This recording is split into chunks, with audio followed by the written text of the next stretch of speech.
এখন ঘড়িতে বাজছে ভোর ৩টে। আমি ২টোর সময় উঠে রেডি হয়ে পড়েছি। এই কানেরটা পরলাম, বাবি এই কুর্তিটা এনে দিয়েছিল, আপনাদের দেখিয়েছি। এটা পরেই এখন আমরা বেরিয়ে পড়বো ওখানে যাওয়ার উদ্দেশ্যে। আসছি বাবা। হ্যাঁ, তোমার সংসার সব তোমার হাতে রইল। আমার মেয়েকে ছেলেকে দেখো, তুমি নিজের শরীরের খেয়াল রেখো, কেমন? হ্যাঁ, চললাম আমরা দুজনে। হ্যাঁ,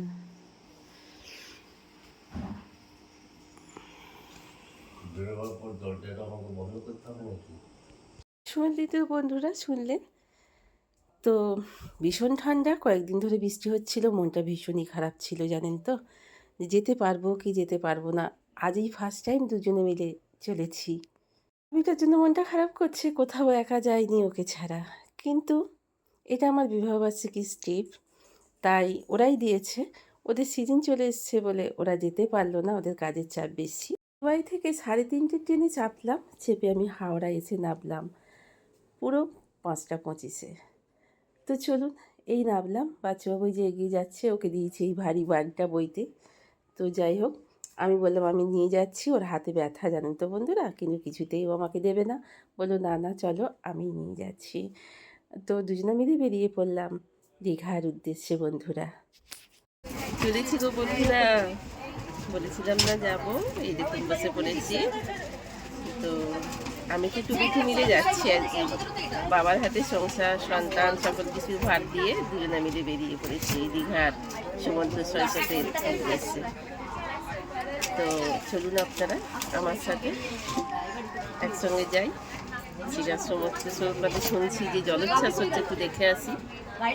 দুজনে মিলে যাচ্ছি আজকে, বাবির সময় হলো না, ছুটি পেলো না বলে ওর আর আসা হলো না। তো আমরা দুজনে মিলে যাচ্ছি। প্রত্যেকেরই সংসারের উত্থান পতন, শান্তি অশান্তি সব কিছু নিয়ে আমাদের এই দুষ্টু মিষ্টি একটা সুখের সংসার তৈরি হয়। তো বাচ্চুবাবুই বলল যে চলো এসি গাড়িতে যাব। ওর ইচ্ছাতেই এসির টিকিট কেটেছে ও নিজে। তো যাই হোক, দুজনে মিলে চলেছি। তাই সংসারের গুরুগম্ভীর আবহাওয়া থেকে বেরিয়ে নিজেদের একটু ভালো রাখার জন্য দুজনে মিলে চললাম একটু বেড়াতে। নিজেদেরও তো টাইম দেওয়া দরকার, কি বলুন বন্ধুরা?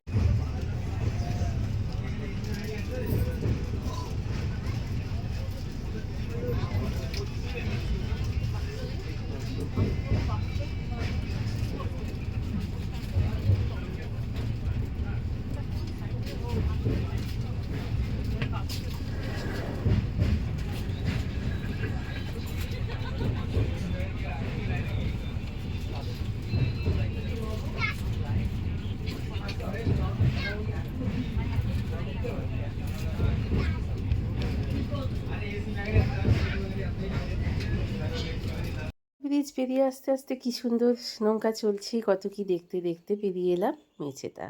মেচেদাতে এসেছি, আর আলুর চপ আর মোচার চপ আর ডিমের চপ খাবো না তাই কখনো হয়? বাচ্চাবাবুকে বললাম একটা মোচার চপ একটা আলুর চপ আমি খাবো। ও অবশ্য নিল একটা মোচার চপ। এখানকার চপগুলো একটু অন্যরকম স্বাদের, কি বলুন বন্ধুরা? তো বাচ্চাবাবু বললো তেলে ভাজা খেলে একটুখানি চা খাবে না? সুন্দর একটা লেবু চা এসেছিল, তবে ডাক্তারি মতে লেবু চা খাওয়াটা ঠিক নয় বলছেন। এতক্ষণ পর্যন্ত যেসব বন্ধুরা আমার সাথে আছেন, পাশে আছেন, আপনাদের অসংখ্য অসংখ্য ধন্যবাদ বন্ধুরা। আপনারা সকলেই ভালো থাকুন, সুস্থ থাকুন। এই যা দিনকাল পড়েছে, খুব খুব খুব সাবধানে থাকুন পরিবার পরিজন নিয়ে। আর যা প্রচণ্ড গরম পড়েছে সেদিকেও খেয়াল রাখুন। বাড়িতে বেরোনোর আগে যারা অফিস যাচ্ছেন স্বামীরা সন্তানদের, তাদের একটু করে নুন চিনি দিয়ে দিন ব্যাগেতে বন্ধুরা।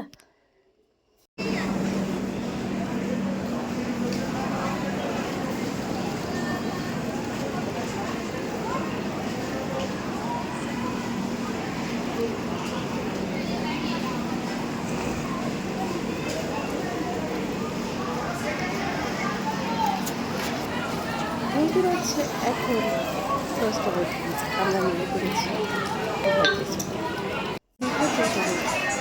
ট্রেনে আমি এসি ক্যারি করেছিলাম, কিন্তু এতটাই ঠান্ডা ছিল যে গলায় মানে মাথায়ের মতো ইয়েটা দিতে হয়েছিল স্কার্ফটা। এই দেখুন এই মন্দিরের আদলে এখানে মন্দির শুরু হয়ে গেছে। তখন মোটামুটি ইনকমপ্লিটই ছিল, এখন দেখছি প্রায় কমপ্লিটের পথেই হয়ে গেছে। এই তো বোধহয় মে মাসে উদ্বোধন হবে। তো ঘড়িতে বাজছে এখন 2:10 নাগাদ। তো আমরা এসেছি দীঘাতে। সংসারটা আগেই বলেছি আপনাদের, বাবার হাতে দিয়ে এসেছি সংসারের ভার আর সন্তানদের ভার। তো বাবা তার দায়িত্ব পালন করার জন্য ওই বৃদ্ধ মানুষটা কোন সকালে উঠে পড়েছে, উঠে পড়ে আমার মেয়ের জন্য লাঞ্চ রেডি করে দিয়েছে। ব্রেকফাস্টটাও নিজেই করে নিয়েছে। তো আমার সংসারের ভার বাবার হাতে দিয়ে বেরিয়ে পড়েছি আমি আর বাচ্চুবাবু। লাইফের এই ফার্স্ট টাইম জানেন, ইচ্ছা হলো দুজনায় একটু একার টাইমটাকে কাটাবো। এতদিন তো সবার সঙ্গে সঙ্গেই ঘুরেছি, এবার আমাদেরও প্রয়োজন নিজেদের একটু টাইম দেওয়া।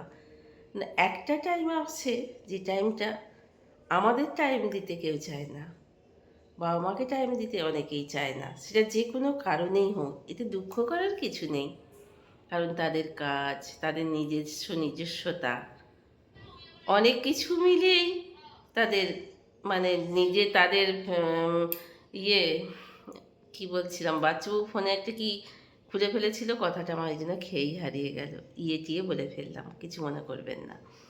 তো যাই হোক, সকলেরই একটা টাইম থাকে যে টাইমটা নিজস্ব বলে কিছু থাকে, এতে কারোরই দুঃখ করার কিছু নেই। এক একটা ধাপে আমাদের মানুষদের এক একটা ধরনের পরিস্থিতি আসে, সেগুলো মেনে নিলে দুঃখটা এতটা হয় না। তাই দুজনে মিলে বেরিয়ে পড়লাম। হ্যাঁ গো বন্ধুরা, আজ 19 তারিখ, 19, কাল থাকবো 20 তারিখ, 21-এ ফিরবো। আর 22-এও আমার বাড়িতে একটা অনুষ্ঠান আছে, সেটাও কিন্তু আমাদের দুজনেরই। তো সেটার জন্য আপনারা অপেক্ষা করুন, সেটাও একটুখানি আনন্দ করব এখান থেকে ফিরে গিয়ে। তো চলুন বন্ধুরা, খাওয়া দাওয়া করেই, ফোনটা নিয়ে যেতে পারিনি বলে সমুদ্র এখনও পর্যন্ত আপনাদের দেখাতে পারলাম না। তো ভেবেছিলাম যেভাবে নিম্নচাপ শুরু হয়েছে আর বোধহয় যাওয়া হয়ে উঠল না, আনন্দটাই আমার মাটি হয়ে গেল। তারপরে এসে দেখছি কি সুন্দর ওয়েদার, কাল থেকে ভীষণই বিকেল থেকে সুন্দর ওয়েদার হয়ে গেল। ভাগ্য সাথ দিলে সব কিছুই সাথ দেওয়া যায়। তো বাচ্চুবাবু এখন ফোন নিয়ে কুটুর কুটুর করছে, ওই দেখুন, দেখেছেন, স্নান টান করা হয়ে গেল, সাবার টাবার মেখে। তো আমরা একবারে খেয়েটেই সমুদ্রে গিয়েছিলাম। তো আজকে খুব বেশি নামিনি, বিশাল ঢেউ, বাপরে বাপ। তো যাই হোক, এখন একটুখানি ধপা করবো, সেই উঠেছি 2টোয়, 3:30 ট্রেনে হাওড়া থেকে এলাম। তো চলুন বন্ধুরা, বিকেলবেলায় এখন বাজছে 5:14 নাগাদ। এবার সমুদ্রের ধারে যাই, সেই যতক্ষণ পর্যন্ত জেগে থাকবো ততক্ষণ পর্যন্ত একটুখানি কাটিয়ে রাতে ডিনার সেরে একেবারে হোটেলে ফিরবো। এসে আপনাদের রুমটা দেখাবো, কেমন রুমটা হয়েছে না হয়েছে আপনারা কমেন্টে একটু বলবেন। তো চলুন এবার বেরিয়ে পড়ি। এখন থেকেই একটু চা টেস্টটা পাচ্ছিল জানেন তো। তো দেখলাম যে বেশিরভাগ চায়ের দোকানটাই বন্ধ, এই একটা দোকান এসে এখনই খুললো। তা চলুন দেখি চাটা কেমন করে দেয়। চাটা একটু বেশ বাড়ির মতো চা তো কোথায় হবে না, শুধু পয়সা খাওয়া, কিন্তু খেতে তো হবেই বন্ধুরা, কি বলুন। সৈকতে এখানে বসার আনন্দটাই একটু অন্যরকম আলাদা। তো এখানে বসে থাকবো, একটু সমুদ্র দেখবো। এখন বাজে ঘড়িতে 5:20 নাগাদ, তার যে মেঘলা হয়ে আছে, তাই সূর্যাস্তটা দেখা হলো না। দুপুরে একটু ছুটতে এসেছিলাম, আর দুপুরে একটু ঘুমিয়ে গেছি রে বন্ধুরা। কেন বলুন তো, অত রাত্রিরে ওঠা, সেই 2টোয় উঠেছি, উঠে এলাম তো।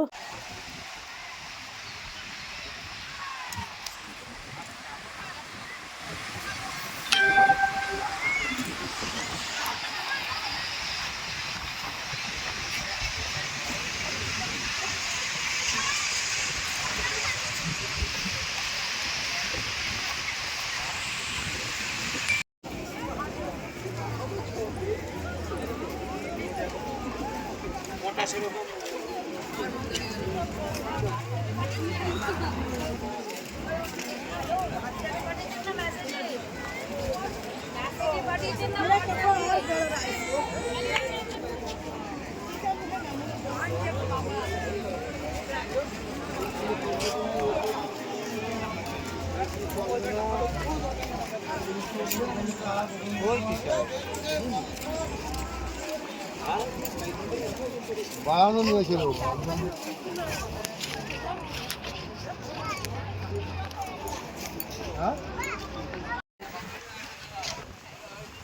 অনেকক্ষণই তো বসে রইলাম, এবার হোটেলের উদ্দেশ্যে পাড়ি দিচ্ছি, কিন্তু তার আগে ডিনারটা সেরে নিয়ে ঢুকবো বাচ্চাবাবু আর আমি। তো চলুন কি ডিনার করি সেটাও আপনাদের সঙ্গে শেয়ার করছি। আমরা যেহেতু রাত্রে ডিনারে ভাত খাই, সেহেতু ভাত নিয়েছি, আর ভাতের সঙ্গে দিয়েছি আলু ভাজা আর বাঁধাকপির তরকারি। দুপুরের তো লাঞ্চটা আপনাদের দেখাতে পারিনি, যেহেতু ফোন নিয়ে যেতে পারিনি, জলে পড়ে গেলেই মুশকিল। আর একটা জলের বোতলও কিনে ফেললাম। তো এই আপাতত দিয়েছে, তো আর কি তরকারি দেয় দেখি। তো আজকের ডিনারের মেনুর মধ্যে আর নেব ডিম ভাজা। ডিনার সেরে ফিরে এলাম হোটেলের রুমে। তো চুলটা সেই দুপুর থেকে ঢপঢপ করছি ভিজে, যদিও সমুদ্রে নামিনি, পাথরের উপর বসেছিলাম, সেই এক একটা ঢেউতে চুল ভিজে একবারে নাচতে নামুন। তো চলুন বন্ধুরা, আজকের মতো শেষ করলাম। ভালো থাকবেন, সুস্থ থাকবেন, সদা সর্বদা হাসি খুশি থাকবেন। আজকের মতো এই পর্যন্ত, আবার কালকে দেখা হবে। Good night.